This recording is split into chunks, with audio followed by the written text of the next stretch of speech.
bless others, help others, serve others, and your promise will come so fast. And you get to your promised land. My brother, my sister, bless others, and your promise will come so fast. Bless others,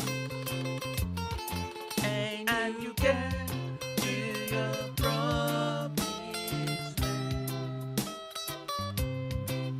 so fast, so fast. Thanks for welcoming us into your living room again. And today we'll talk about how to truly prosper in Christianity. How to truly prosper. Actually, some of the principles we will talk about today are practiced by very rich people who are not even Christians, and it works for them. So Christians, how can we, what are the principles that are revealed in the scriptures that can lead us to this promised land? When God was taking the Israelites away from slavery, He promised them a land that is flowing with milk and honey. Many people are distuned towards prosperity messages because it has been abused by many preachers. But we should not be distuned to this type of messages to the point where we then ignore the true prosperity that God has prepared for you and me.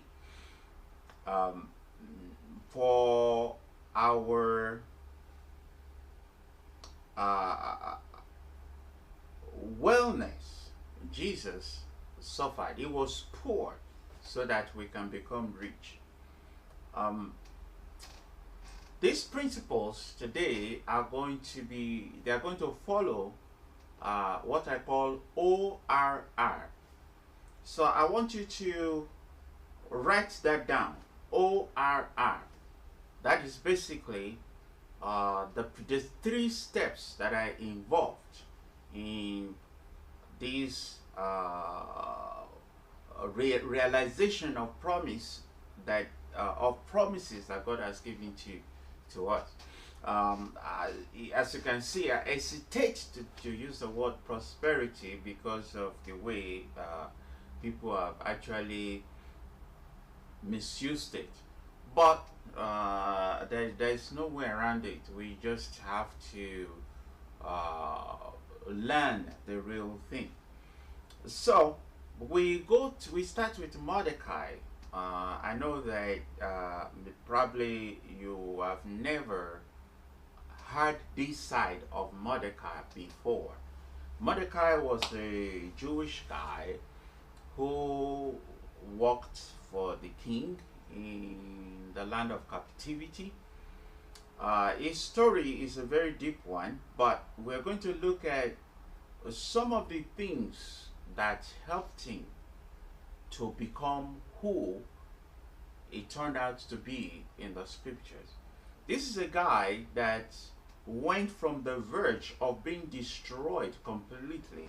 Not only him, but his entire tribe, to becoming a very prosperous man, very much like Joseph in the Bible. He became very, very prosperous. Usually when his story is shared in the book of Esther, it's usually as an appendage to the history or to the story of Esther, but he has a very, very unique role also to play in the scriptures. And as we learn from this unique man in the scriptures, we can get some principles that we can apply to our lives today. So remember, it's ORR. The first one is opportunity. The O stands for opportunity. And the second one stands for response. That is the R. The first R stands for response. And the second R stands for reward. Reward. So it's opportunity, respond, reward.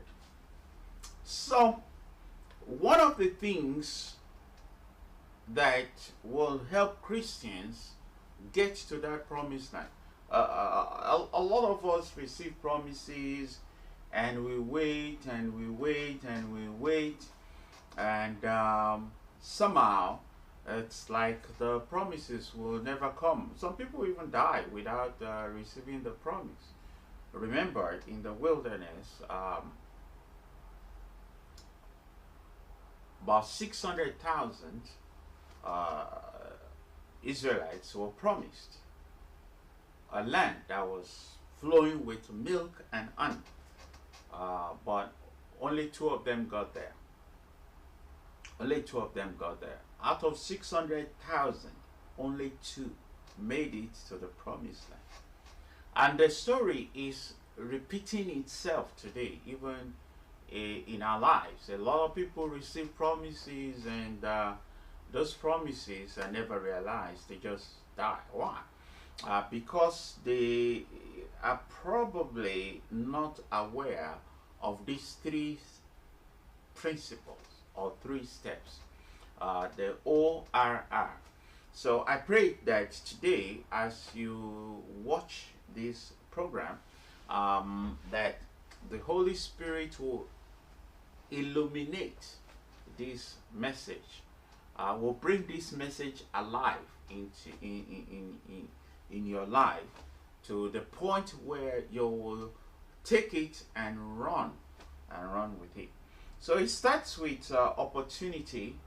Let's look at the life of Mordecai. You can read the book of Esther, starting from chapter 2. You can read 3 and 4, and you'll be able to follow what we are talking about here. The book of Esther is in the Old Testament. That doesn't mean that this is not a New Testament concept. Although we are going to rely heavily on the Old Testament to bring this message across. So we see the book of Esther opening with a situation where Mordecai was in a strange land,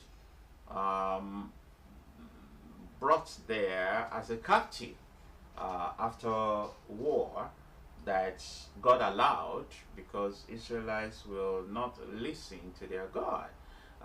They totally refused to follow his commandments. He warned them through so many prophets, and a lot of times the prophets were mistreated by the Israelites. Jeremiah, Ezekiel, they were punished for telling them what God asked them to tell their nation. So instead of them rising up like